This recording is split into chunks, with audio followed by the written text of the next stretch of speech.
middle-aged man who had his iPhone in his hand and he was texting someone. Unlike some people whose fingers move a mile a minute over the keyboard, the keys, his movements were slow. And I asked him if he was pretty good at it, and he replied, "Not really. I don't like the phone.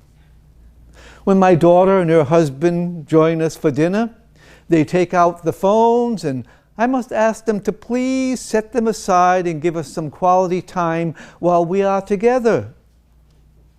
Well, like the young man in the gospel today who asked Jesus what he needed to do to gain eternal life, the man's daughter and son-in-law were fine people, but at times they slipped back into ways of doing things and lost focus on what was important. In the case of the young man, he was truly a genuinely good person.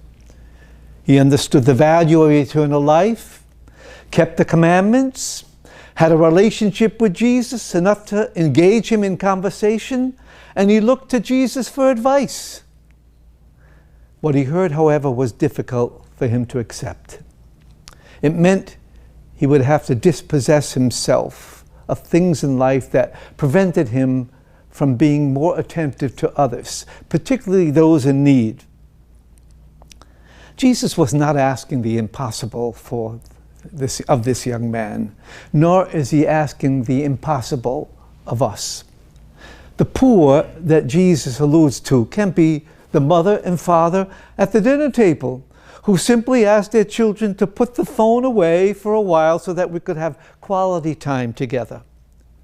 But we know that Jesus also had some very particular things in mind, such as care for the widow, the orphan, the sinner, the lost.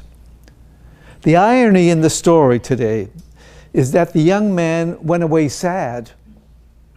And most people who reach out and acknowledge or help someone else will tell you that it feels rewarding.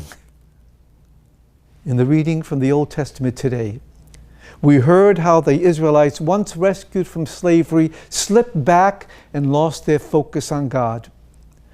And this is a recurring problem in humanity's relationship with God. In the gospel today, Jesus is offering the young man a way to further strengthen his relationship with God by reaching out to others. When families gather to pray today and include the poor in their intentions, know that you are also fulfilling the request that Jesus made in the gospel today.